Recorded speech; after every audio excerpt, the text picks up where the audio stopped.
A igreja evangélica e a igreja católica são injustas, praticam injustiça e iniquidade. O povo que não estão servindo a Deus estão praticando injustiça. O que é a injustiça? Vamos ver o que a Bíblia fala sobre injustiça e iniquidade e a corrupção no mundo, inclusive na igreja, na política e no cotidiano das pessoas. Hoje a nossa mensagem é sobre o tema da injustiça, uma mensagem que as igrejas evangélicas e as igrejas católicas não estão pregando para você. O pecado que grita aos céus, uma pregação exaustiva, exortativa e repreensiva. Fica nesse vídeo, você vai aprender hoje nesse vídeo o que é a injustiça. Porque Jesus questionava os fariseus, os saduceus, chamando eles de hipócrita porque eles praticavam a iniquidade, que é um termo também correlacionado com a injustiça.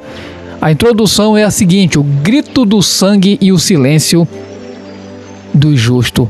A voz do sangue do teu irmão clama a mim desde a terra. Fala Gênesis 4, verso 10, se referindo a Deus, falando com Caim depois de ter matado Abel. Ele diz: a voz do sangue do teu irmão clama a mim desde a terra. Clama pedindo justiça.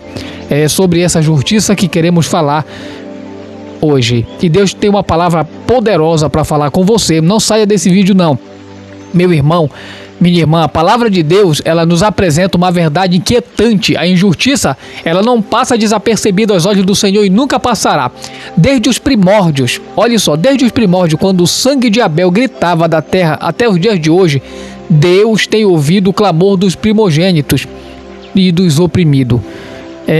E hoje, este sermão, esta palavra que parou aí no teu vídeo, apareceu para você aí no teu celular, na tua telinha, na tua For You, não visa apenas informar, visa confrontar, exortar e, acima de tudo, ou melhor que tudo, é transformar.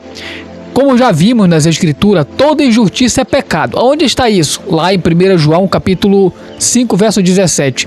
Mas a injustiça, ela não é apenas uma violação de regras. É qualquer ação, atitude ou sistema que se afasta da vontade de Deus, que é justa, santa e amorosa. E permitam-me ser ainda mais claro: o Brasil de 2025 chocou o mundo, de fato chocou, com casos alarmantes de macrocorrupção em escala inédita. Enquanto pregamos aqui, o sangue dos aposentados, fraudados, dos pensionistas explorados, dos pobres expoliados, clama por justiça. E nós, como igreja, não podemos nos fazer de surdo. Deixe de se fazer de surdo. Você conhece a verdade, você sabe que aquele que pratica iniquidade, esse peca. Aquele que peca pratica injustiça, aquele que é injusto peca. Então, olha só, vamos ver o que é que a Bíblia fala a respeito, alguns trechos que a Bíblia fala sobre a injustiça. Redobre a sua atenção aí. Diz assim mesmo, 2 Coríntios capítulo 7, verso 2. Recebei-nos em vossos corações, a ninguém fazemos injustiça, a ninguém corrompemos, a ninguém exploramos. Quer dizer, quando você pratica essas coisas aqui, quando você deixa de fazer o que é certo, quando você pratica a injustiça, quando você corrompe ou quando você explora, você está praticando a iniquidade, está praticando a injustiça. Diz Colossenses capítulo 3, pois quem faz injustiça receberá a paga da injustiça que fez, e não há acepção de pessoas. Está lá em Colossenses 3, verso 25. A injustiça faz parte do ministério da iniquidade, que está relacionado com a vinda do anticristo, mas o ministério dele já está operante. O ministério da iniquidade já está operante. Olha o que é que fala 2 Tessalonicenses capítulo 2, do versículo 7 em diante, diz assim: pois o mistério da iniquidade já opera, somente há um que agora o detém, até que seja posto fora, que é Jesus quem faz isso. Só Jesus detém esse poder de injustiça, esse demônio. E então será revelado esse iníquo, a quem o Senhor Jesus matará com o sopro da sua boca e destruirá com a manifestação da sua vinda. Esse iníquo, cuja vinda é segundo a eficácia de Satanás, com todo o poder e sinais e prodígios de mentira, e com todo o engano de justiça, olha só, e com todo o engano da injustiça para os que perecem, porque não receberam o amor da verdade para serem salvos, e por isso Deus lhes envia a operação do erro, para que creiam na mentira, para que sejam julgados todos os que não creram na verdade, antes tiveram prazer na injustiça. 2 Timóteo 2 diz assim: todavia o firme fundamento de Deus permanece, tendo este selo: o Senhor conhece os seus. E diz assim a Bíblia: e aparte-se da injustiça todo aquele que profere o nome do Senhor.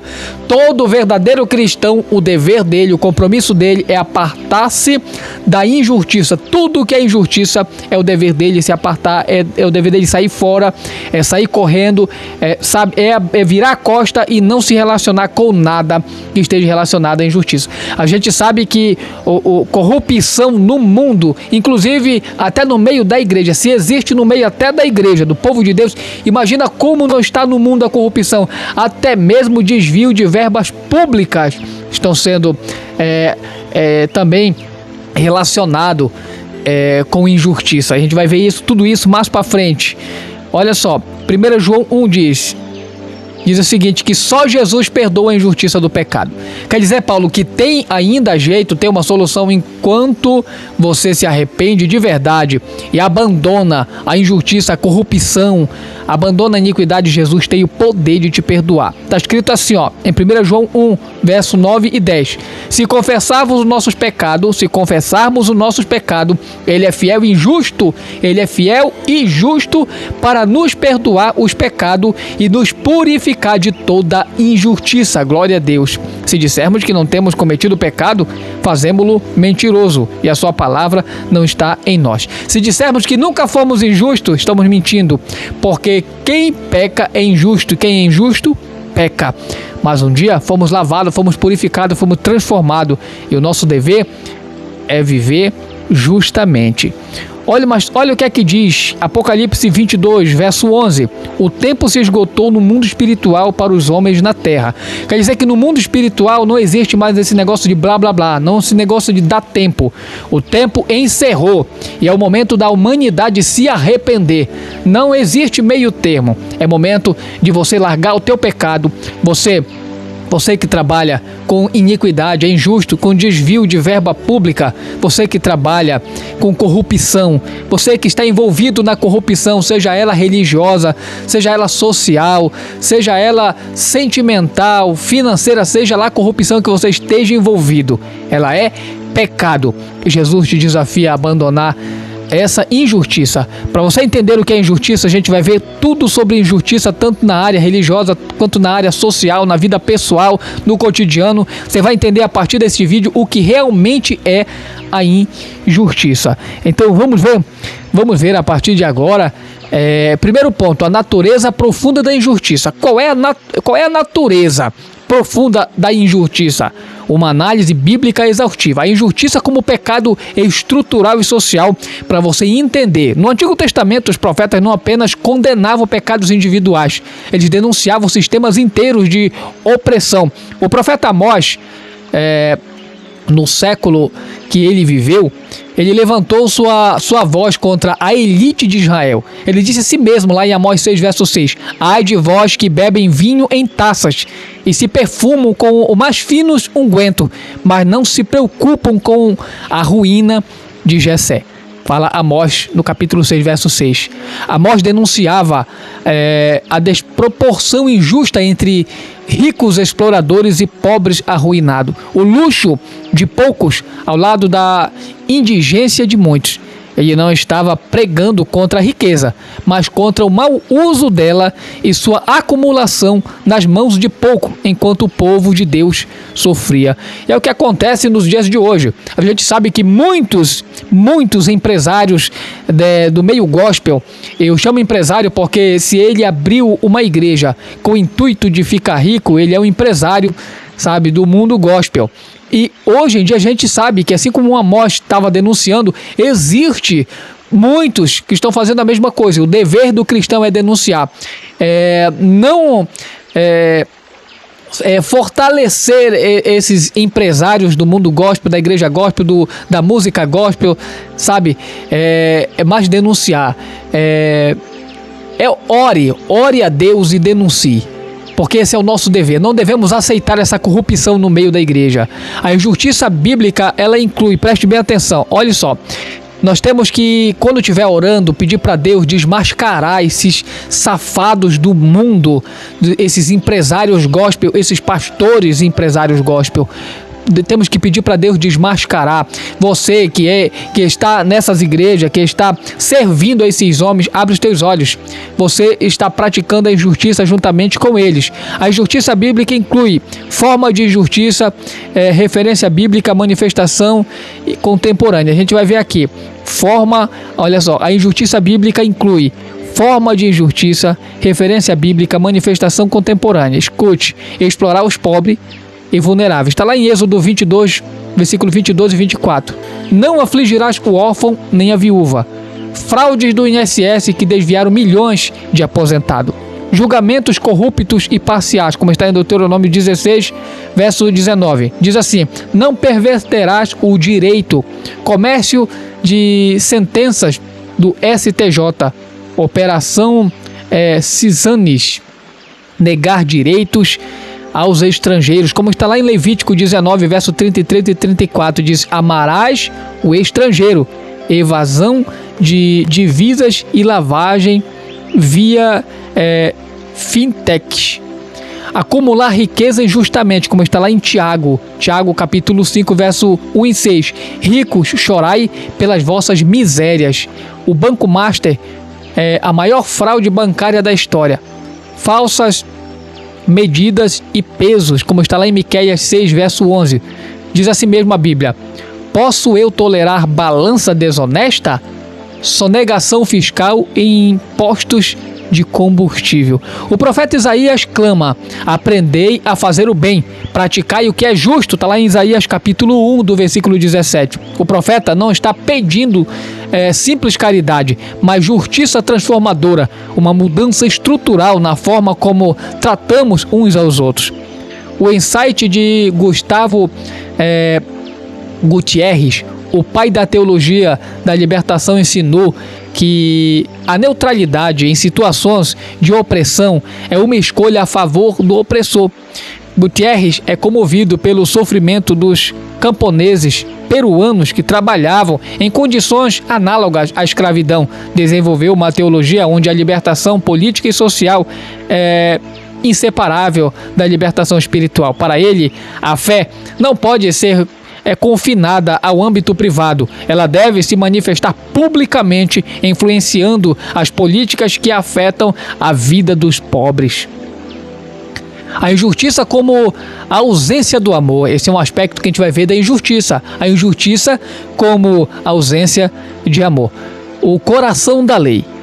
Jesus Cristo resume toda a lei em 2 mandamentos. Ele fala o seguinte: amarás o Senhor o teu Deus de todo o teu coração e o teu próximo como a ti mesmo. Ele fala isso lá em Mateus capítulo 22, versículo 37 ao 40.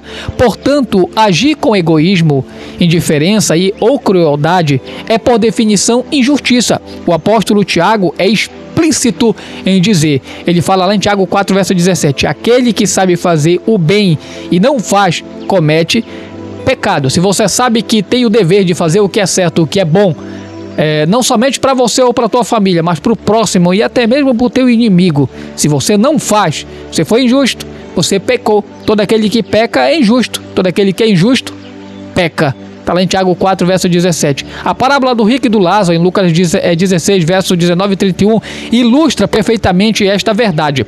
O rico não era condenado por ser rico, mas por sua indiferença. Ele passava diariamente pelo pobre à sua porta e não fazia nada, como muitos não fazem.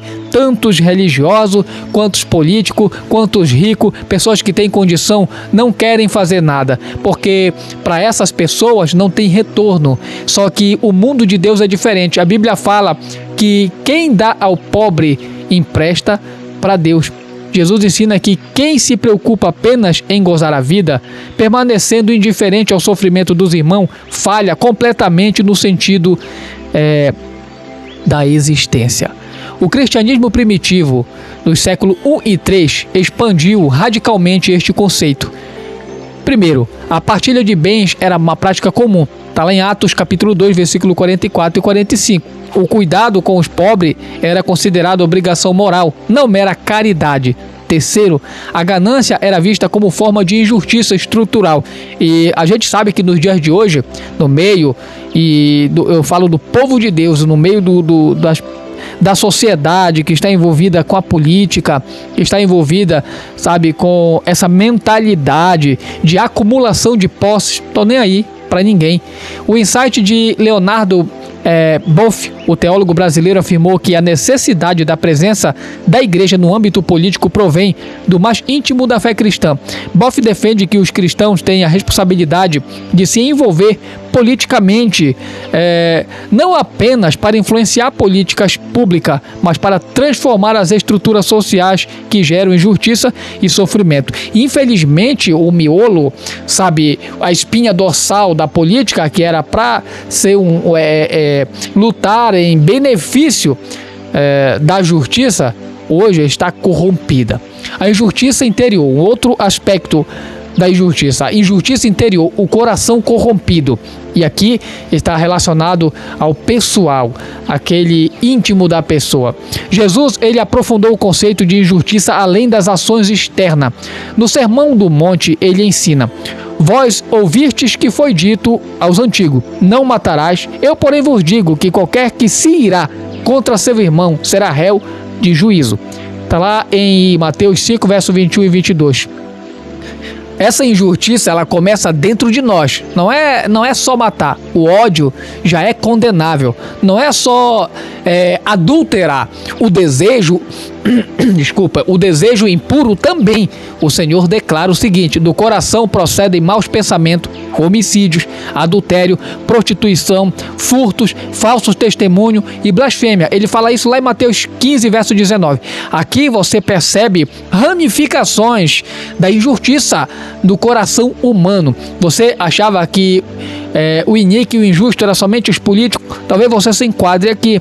Talvez você tenha maus pensamentos. Pensamentos homicida, pensamento de adultério, pensamento de prostituição, pensamento de furto, de falso testemunho, de blasfêmia. O que mais a gente tem visto são pessoas blasfemando na internet das coisas de Deus, das coisas espirituais. Injustiça, você está praticando a injustiça. A teologia reformada, conforme a doutrina do pecado exposta no cânon de Dort, ensina que o homem está inclinado para o mal, morto em pecados e escravo do pecado. Nossa natureza caída detém a verdade pela injustiça.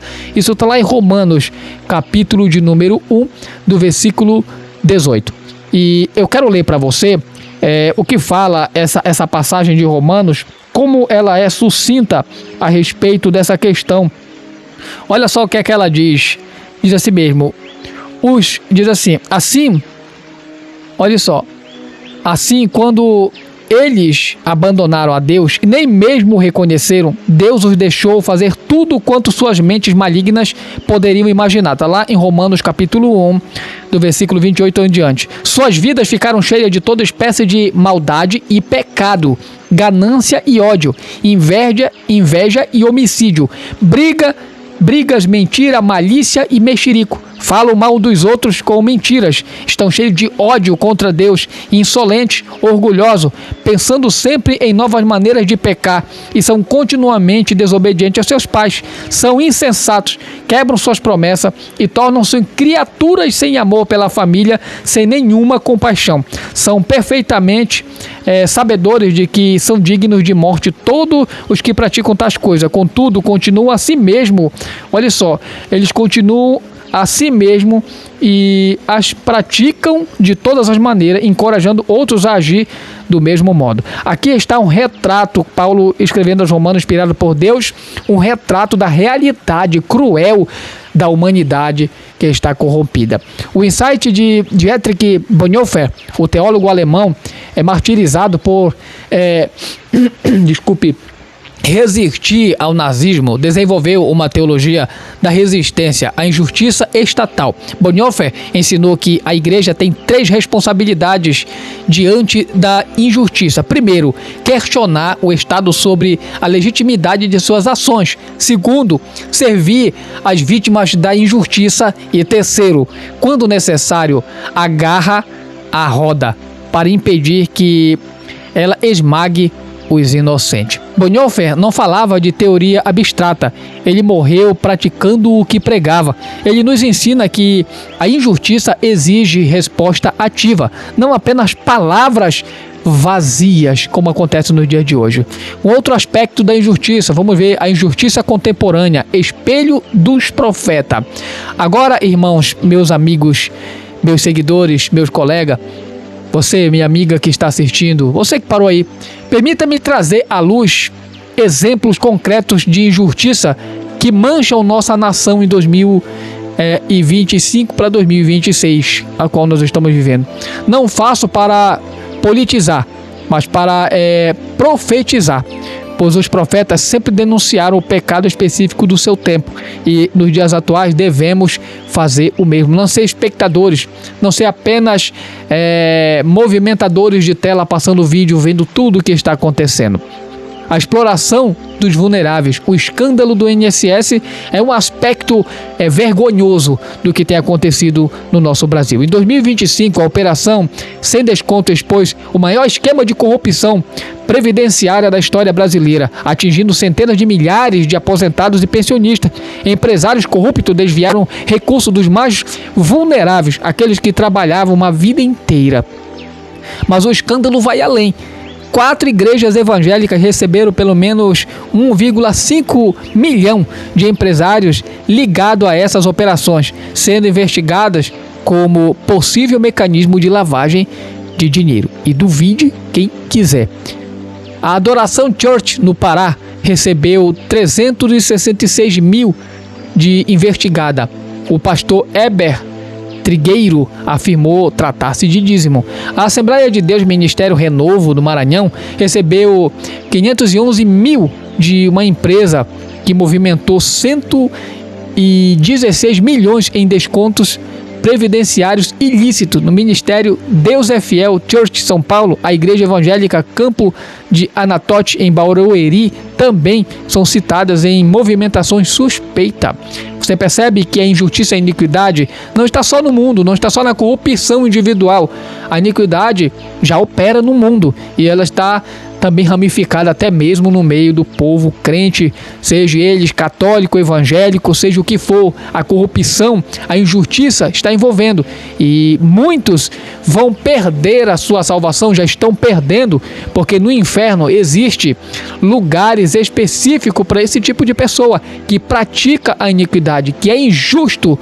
O comentário ético evangelístico que eu posso trazer para você a partir de tudo isso que a gente está entendendo aqui é o seguinte, meu irmão: quando a casa de Deus se torna esconderijo de ladrões, cumprimos a profecia de Jeremias 7, verso 11, diz assim: tornar-te a minha casa em covil de salteadores. A igreja que lava dinheiro suado do sangue dos aposentados não prega o evangelho, profana o nome de Deus e, o pior, usa o dízimo santificado como desculpa para o crime. Inclusive serve até para escândalo, porque muitas pessoas deixam de dar oferta, de dar dízimo, porque esses bandidos fazem o que fazem com o nome de Deus, com a Bíblia, com a igreja, sabe? Infelizmente, isso é triste, mas o inferno está recebendo a alma desses corruptos. Ai, olha o que a Bíblia diz: ai dos que dizem ao mal bem e ao bem mal. Está lá em Isaías capítulo 5, verso 20. Ai dos que dizem ao mal bem e ao bem mal. Ai porque é uma expressão de dor. Eles vão gemer, ou já estão gemendo, melhor dizendo, os que já morreram na corrupção, na injustiça, no inferno. Vamos ver outro aspecto: a corrupção no coração do poder. O caso Banco Master é um exemplo. A operação Compliance Zero revelou a maior fraude bancária já registrada no Brasil. O caso Banco Master, suspeita de emissão de cédulas de crédito fraudulentas, envolveram não apenas banqueiros, mas tentativas de influenciar que atravessariam os 3 poderes. No judiciário, suspeitas recaíram sobre o ministro do STF, como foi dito até mesmo sobre o ministro Alexandre de Moraes. Contrato de 129 milhões entre o banco e o escritório de advocacia de sua esposa. Dias Toffoli evocou o relatório do caso e decretou sigilo. Viajou em jato particular com o advogado do diretor do banco. Revelações sobre negócios imobiliários da família envolvendo fundos ligados ao Master. O comentário ético evangelístico que eu trago para você como ministro do Evangelho, pregador da verdade: quando os guardiões da justiça, melhor dizendo, se tornam guardiões injustos, né, cúmplices da injustiça, quem defenderá então, neste caso, os indefesos? Desculpe. A palavra de Deus declara em Êxodo capítulo 23, verso 8. Diz assim: não aceitarás presente, porque o presente cega os que têm vista e perverte as palavras do justo.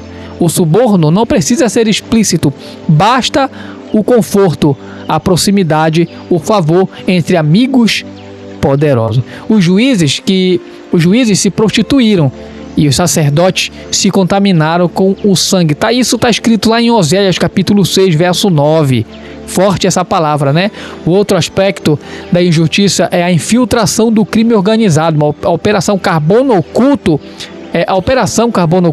ela revelou um sistema estruturado de sonegação, evasão de divisas e lavagem de dinheiro por facções criminosas, infiltrando em fintechs, fundos de investimento, postos e distribuidoras de combustíveis. Reconhecida como a maior operação contra o crime organizado da história recente, expôs o crime se apropriou de setores formais da economia, e isto é um aspecto da injustiça. Comentário ético evangelístico que eu trago é o seguinte: quando o crime organizado infiltra o sistema financeiro, toda a sociedade se corrompe. A ganância torna cegos empresários que deveriam gerar empregos honestos. 1 Timóteo capítulo 6, verso 10 adverte: o amor ao dinheiro é a raiz de todos os males. Não é o dinheiro, é o amor a ele, que é o que essas pessoas injustas estão fazendo, estão amando as posses, os bens, o dinheiro. A corrupção não é apenas quebra da lei humana, é traição ao próximo, pois cada real desviado é hospital não construído, escola fechada e pão negado ao faminto. Outro aspecto é a captura do orçamento, emendas parlamentares. Em 2025, as emendas parlamentares ultrapassaram 60 bilhões no orçamento aprovado para 2026, consolidando o crescimento dessa prática que, segundo a Transparência Internacional, representa captura do orçamento. A prática também se espalhou por estados e municípios no nosso Brasil. Eu trago um comentário ético evangelístico sobre essa questão.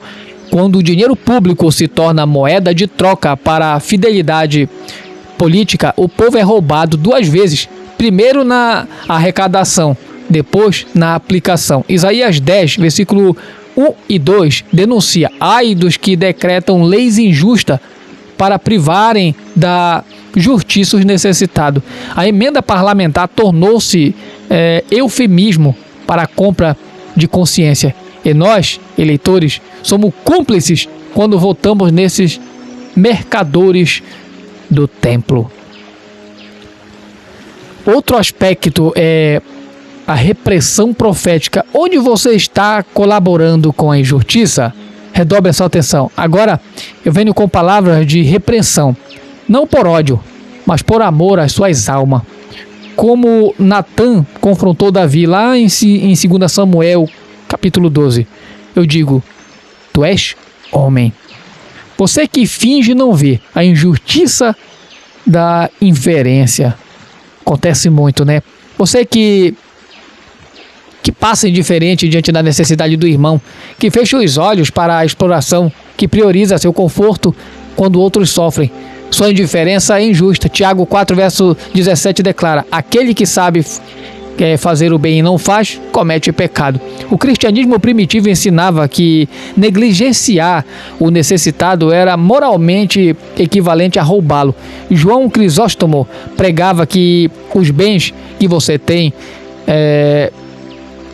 ele dizia o seguinte, os bens que você retém do necessitado são bens que lhe pertencem por direito. O confronto evangélico é o seguinte: você que gasta milhares em shows gospel, eu sei que gasta, tem muitos que gastam, enquanto seu vizinho passa fome. Você que financia templos majestosos, como muitos pastores estão fazendo, muitos apóstolos, bispos estão fazendo, enquanto missionários desistem por falta de apoio. Você que canta Deus é fiel, enquanto explora seu empregado. Seu culto é abominável a Deus. Infelizmente, como isso está acontecendo no meio do povo. Como isso tem acontecido. Investimentos em coisas ao invés de pessoas. Investimento em posses, em tijolo, em paredes, em templos bilionários. Mas não investem em obra social. Não investem mais em pessoas porque, como eu disse a princípio, para eles não tem retorno. Porque não estão fazendo para a glória do reino de Deus. Estão fazendo para a sua própria glória, ou melhor dizendo, para a sua vã glória. Porque estão indo direto para o inferno.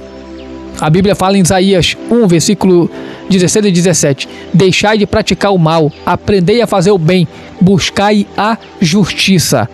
Um outro aspecto, você que distorce a justiça, a injustiça da religião. Redobre a sua atenção porque Deus quer falar contigo.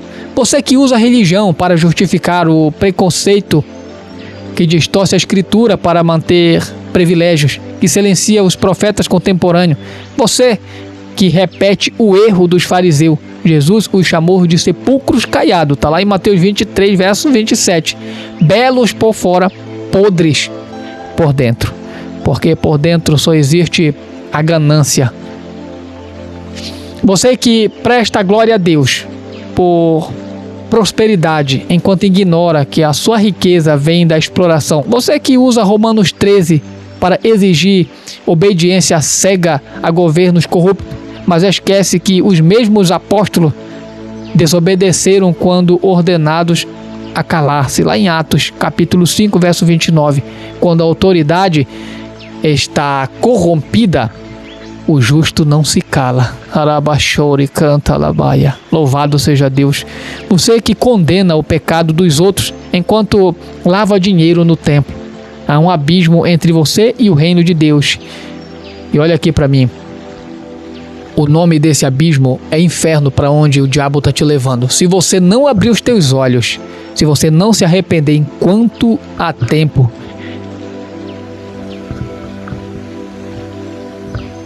você vai abrir os teus olhos no inferno. Ai do que chamam mal bem e ao bem mal. Está lá em Isaías 5, verso 20. Você que acumula sem compartilhar é um outro aspecto, a injustiça da riqueza. Os pais da igreja ensinavam que riqueza acumulada enquanto outros passam necessidade é roubo. Está lá em Tiago 5, verso 1 e 6. Diz assim mesmo: vós ricos, chorai e lamentai pelas vossas misérias que vos sobrevirão. Ouviste, eis que o salário dos trabalhadores que ceifaram os vossos campos e que por vós foi retido com fraude, clama. Tem muitos pilantra safado que se acham patrãozão, mas são mais servos do Satanás do que da justiça. O confronto evangélico para você é o seguinte: o Brasil ocupa a 107ª posição no ranking de percepção da corrupção. Pior posição histórica ao lado da Sri Lanka, abaixo da Argentina e Ucrânia. Somos o país onde mais de 90% dos assassinatos de jornalistas ocorrem após denúncias de corrupção. E nós cristãos somos 30% da população, mas ocupamos espaço de destaque nos escândalos de corrupção. Não ajunteis tesouro na terra, mas ajuntai tesouro no céu, falou Jesus em Mateus 6, verso 19 e 20. A exortação transformadora: vista-se da justiça, Mas há esperança. A graça de Deus em Cristo Jesus não apenas perdoa a nossa injustiça, nos capacita para praticar justiça. Foi em Cristo, diz a Bíblia, que Deus restaurou o relacionamento consigo mesmo, não levando em conta os pecados dos homens. Nos confiou a mensagem da reconciliação. Está escrito lá em 2 Coríntios 5, verso 19. Somente em Jesus, somente esta palavra, somente a Bíblia, a palavra de Deus, tem o poder de nos levar para uma reconciliação através de Cristo com Deus. A resposta do cristão justo é a seguinte: examine seu coração. Peça ao Espírito Santo que revele as injustiças ocultas da sua vida, que eu sei que tem muito. Eu não estou te julgando. Eu sei porque eu fui corrupto. Eu fui injusto bastante tempo da minha vida com o meu Salvador. E eu sei que isso escraviza o ser humano. Diz para ele: sonda-me, ó Deus, e conhece o meu coração. Prova-me e conhece os meus pensamentos. Está lá em Salmo 139, verso 23 a 24. Pratique o amor ativo. Não seja mero ouvinte da palavra, mas praticante. Se alguém tiver o mundo todo e vir seu irmão em necessidade e fechar o seu coração para ele, como permanece nele o amor de Deus? 1 João 3, verso 17. Defenda os vulneráveis. Seja voz para os que não têm voz. Deus quer te usar. Abre a tua boca. Julga retamente, faz justiça ao aflito e ao necessitado. Está lá em Provérbios 31, verso 8 e 9. Se Deus te deu condição, semeia. Lança na água aquilo que tu tem, porque Deus vai fazer prosperar. Compartilhe seus recursos. Viva a generosidade do cristianismo primitivo. Não é que haja folga para vós e aperto para eles, mas para que haja igualmente, fala o apóstolo Paulo em 2 Coríntios 8, verso 13, versículo 13 ao 15. Confronte a injustiça estrutural. Seguindo Bonhoeffer, sirva as vítimas e desafie as estruturas da opressão. O insight sobre a injustiça social que eu trago é a seguinte: o conceito de justiça social foi cunhado pelo padre jesuíta Luigi Taparelli de Azeglio, na década de 1840, baseado nos ensinamentos de Tomás de Aquino. O catecismo da Igreja Católica, ela define justiça social como quando a sociedade garante as condições que permitem às associações ou indivíduos obter o que lhes é devido de acordo com a sua natureza e vocação. Deus tem um chamado para você.